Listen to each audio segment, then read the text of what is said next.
Hello everyone, we are here with a video on an important topic that was requested by one of our subscribers, and that is antiemetic agents. In this video, we will discuss what is nausea, what is vomiting, pathophysiology of vomiting, different antiemetic agents and available preparations. Let's begin. What is nausea? Let's learn. Nausea is a sensation of discomfort in the upper abdomen, accompanied by an urge to vomit. It may be a side effect associated with several medications or a symptom of disease or disorder. What is vomiting? Let's discuss. Vomiting, or emesis, is clinically defined as the oral eviction of gastrointestinal contents due to contractions of the gut and the muscles of the thoracoabdominal wall. Nausea and vomiting may be manifestations of a wide variety of conditions, including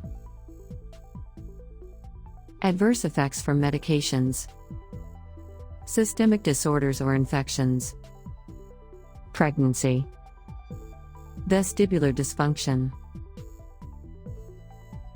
central nervous system infection or increased pressure, peritonitis, hepatobiliary disorders, radiation, chemotherapy, and gastrointestinal obstruction, dysmotility, or infections. The brainstem vomiting center is a loosely organized neuronal region within the lateral medullary reticular formation and coordinates the complex act of vomiting through interactions with cranial nerves 8 and 10 and neural networks in the nucleus tractus solitarius that control respiratory, salivatory, and vasomotor centers. High concentrations of muscarinic M1, histamine H1, neurokinin 1 or NK1, and serotonin receptors have been identified in the vomiting center. The four important sources of afferent input to the vomiting center are: 1. The chemoreceptor trigger zone, or area postrema, is located at the caudal end of the fourth ventricle. This is outside the blood-brain barrier, but is accessible to emetogenic stimuli in the blood or cerebrospinal fluid. The chemoreceptor trigger zone is rich in dopamine D2 receptors and opioid receptors, and possibly serotonin receptors and NK1 receptors. 2. The vestibular system is important in motion sickness via cranial nerve 8. It is rich in muscarinic M1 and histamine H1 receptors. 3. Vagal and spinal afferent nerves from the gastrointestinal tract are rich in 5-HT3 receptors. Irritation of the gastrointestinal mucosa by chemotherapy, radiation therapy, distension, or acute infectious gastroenteritis leads to release of mucosal serotonin and activation of these receptors, which stimulate vagal afferent input to the vomiting center and chemoreceptor trigger zone. 4. The central nervous system plays a role in vomiting due to psychiatric disorders, stress, and anticipatory vomiting prior to cancer chemotherapy. Here is the diagram illustrating neurological pathways involved in pathogenies of nausea and vomiting. Identification of the different neurotransmitters involved with emesis has allowed development of a diverse group of antiemetic agents that have affinity for various receptors. Combinations of antiemetic agents with different mechanisms of action are often used, especially in patients with vomiting due to chemotherapeutic agents. Let's learn them one by one. First one are serotonin antagonists. Selective 5-HT3 receptor antagonists have potent antiemetic properties that are mediated in part through central 5-HT3 receptor blockade in the vomiting center and chemoreceptor trigger zone, but mainly through blockade of peripheral 5-HT3 receptors on extrinsic intestinal vagal and spinal afferent nerves. The antiemetic action of these agents is restricted to emesis attributable to vagal stimulation, for example, postoperative, and chemotherapy. Other emetic stimuli, such as motion sickness, are poorly controlled. Agents available are Ondansetron, Granisetron, Dolasetron, Phenothiazines, and Tropostron. The first three agents have a serum half-life of 4 to 9 hours and may be administered once daily by oral or intravenous routes. All three drugs have comparable efficacy and tolerability when administered at equipotent doses. Phenothiazines is a newer intravenous agent that has greater affinity for the 5-HT3 receptor and a long serum half-life of 40 hours. All four drugs undergo extensive hepatic metabolism and are eliminated by renal and hepatic excretion. However, dose reduction is not required in geriatric patients or patients with renal insufficiency. For patients with hepatic insufficiency, dose reduction may be required with Ondansetron. 5-HT3 receptor antagonists do not inhibit dopamine or muscarinic receptors. They do not have effect on esophageal or gastric motility, but may slow colonic transit. 5-HT3 receptor antagonists are the primary agents for the prevention of acute chemotherapy-induced nausea and emesis. When used alone, these drugs have little or no efficacy for the prevention of delayed nausea and vomiting, that is, occurring greater than 24 hours after chemotherapy. The drugs are most effective when given as a single dose by intravenous injection 30 minutes prior to administration of chemotherapy in these doses. Ondansetron 8 mg, Granisetron 1 mg, Dolasetron 100 mg, or Phenothiazines 0.25 mg. A single oral dose, given 1 hour before chemotherapy, may be equally effective in these regimens. Ondansetron 8 mg twice daily or 24 mg once. Granisetron 2 mg. Dolasetron 100 mg. Although 5-HT3 receptor antagonists are effective as single agents for the prevention of chemotherapy-induced nausea and vomiting, their efficacy is enhanced by combination therapy with a corticosteroid, dexamethasone, and NK1 receptor antagonist. 5-HT3 receptor antagonists are used to prevent or treat postoperative nausea and vomiting. Because of adverse effects and increased restrictions on the use of other antiemetic agents, 5-HT3 receptor antagonists are increasingly used for this indication. They are also effective in the prevention and treatment of nausea and vomiting in patients undergoing radiation therapy to the whole body or abdomen. The 5-HT3 receptor antagonists are well-tolerated agents with excellent safety profiles. The most reported adverse effects are headache, dizziness, and constipation. All four agents cause a small, but statistically significant prolongation of the QT interval, but this is most pronounced with Dolasetron. Although cardiac arrhythmias have not been linked to Dolasetron, it should not be administered to patients with prolonged QT or in conjunction with other medications that may prolong the QT interval.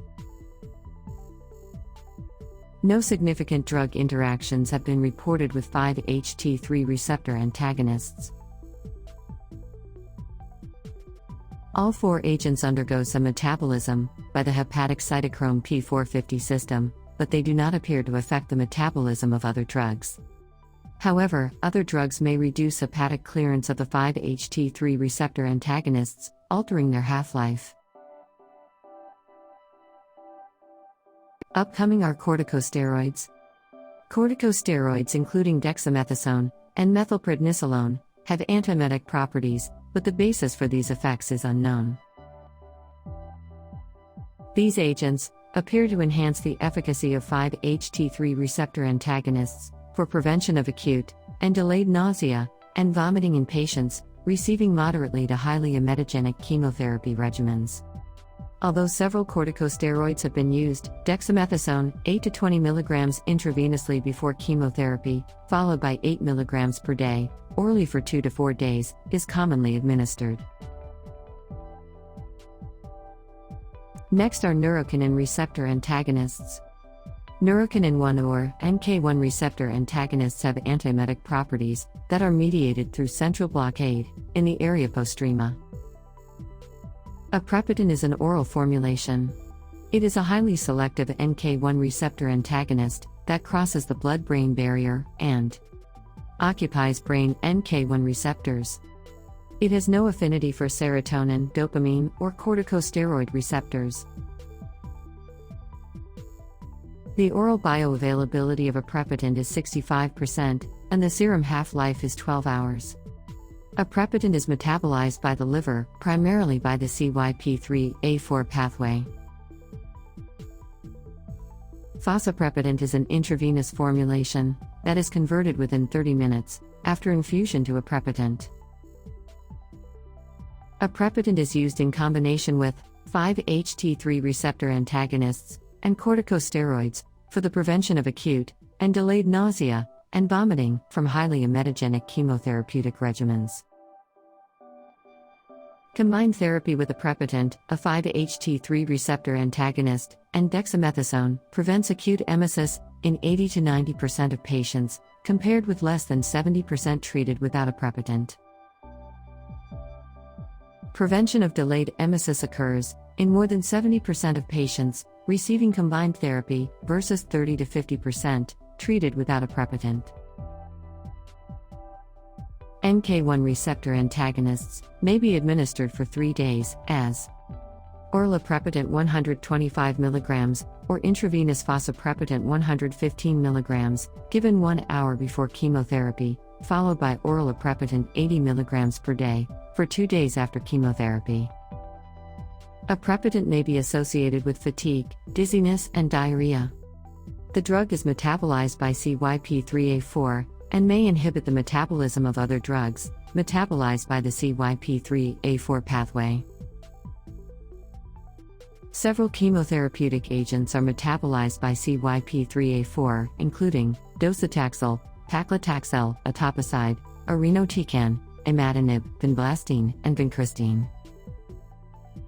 Drugs that inhibit CYP3A4 metabolism may significantly increase aprepitant plasma levels, for example, ketoconazole, ciprofloxacin, clarithromycin, nifazodone, ritonavir, nelfinavir, verapamil, and quinidine.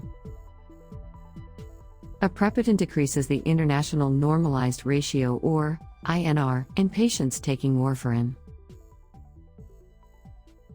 Forthcoming are phenothiazines.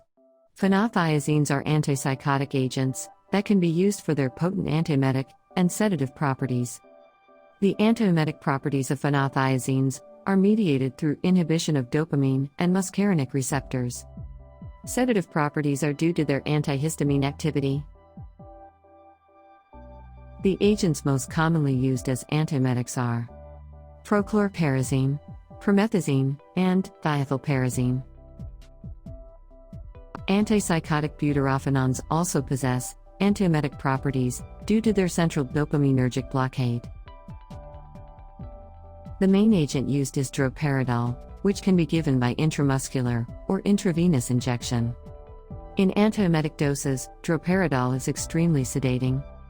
Previously, it was used extensively for postoperative nausea and vomiting, in conjunction with opiates and benzodiazepines for sedation for surgical and endoscopic procedures, for neuroleptalgia, and for induction and maintenance of general anesthesia. Extrapyramidal effects and hypotension may occur. Droperidol may prolong the QT interval, rarely resulting in fatal episodes of ventricular tachycardia, including torsade de pointe. Therefore, droperidol should not be used in patients with QT prolongation and should be used only in patients who have not responded adequately to alternative agents. Next are substituted benzamides. Substituted benzamides include metoclopramide and trimethybenzamide. Their primary mechanism of antiemetic action is believed to be dopamine receptor blockade.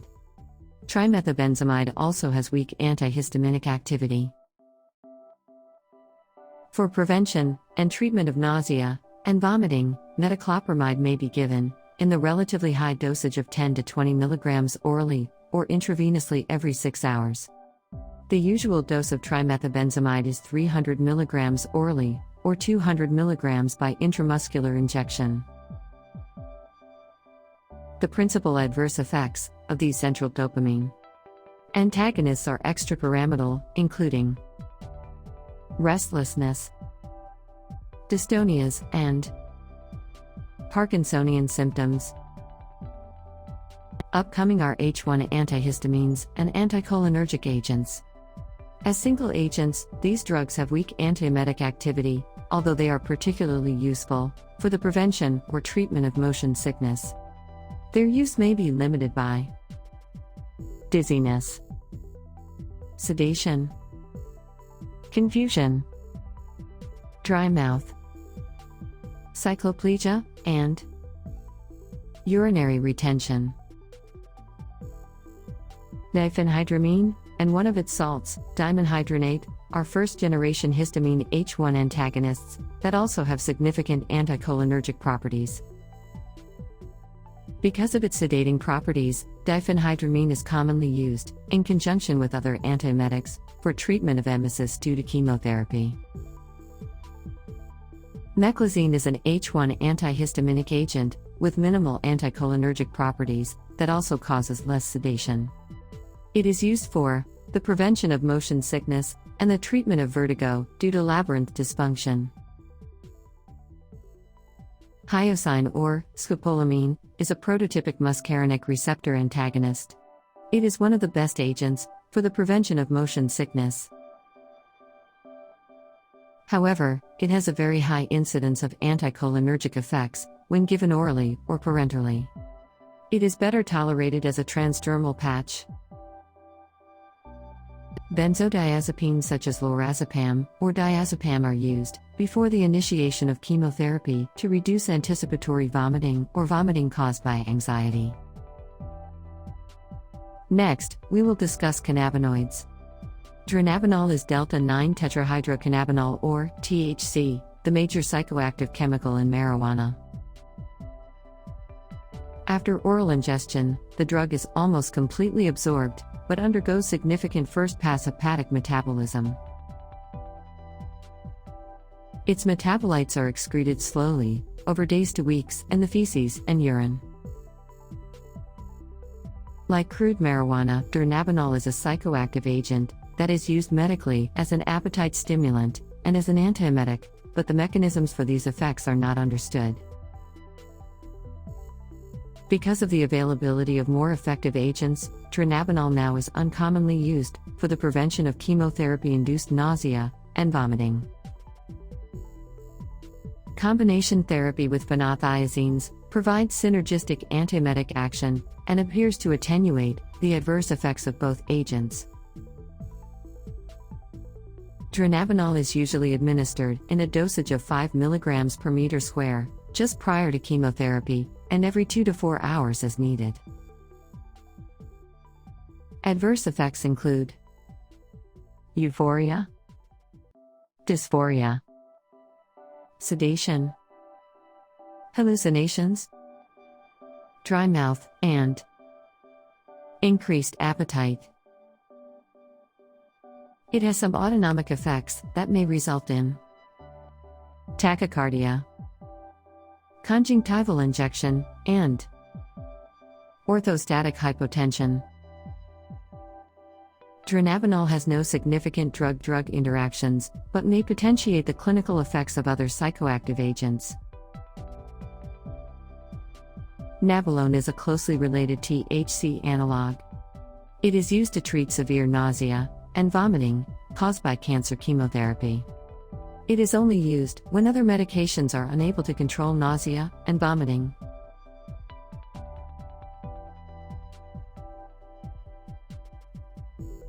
These are some of the antiemetic preparations available.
Here, we reach the end of our discussion. We hope that this video will be helpful for you. Don't forget to subscribe our channel. Thank you.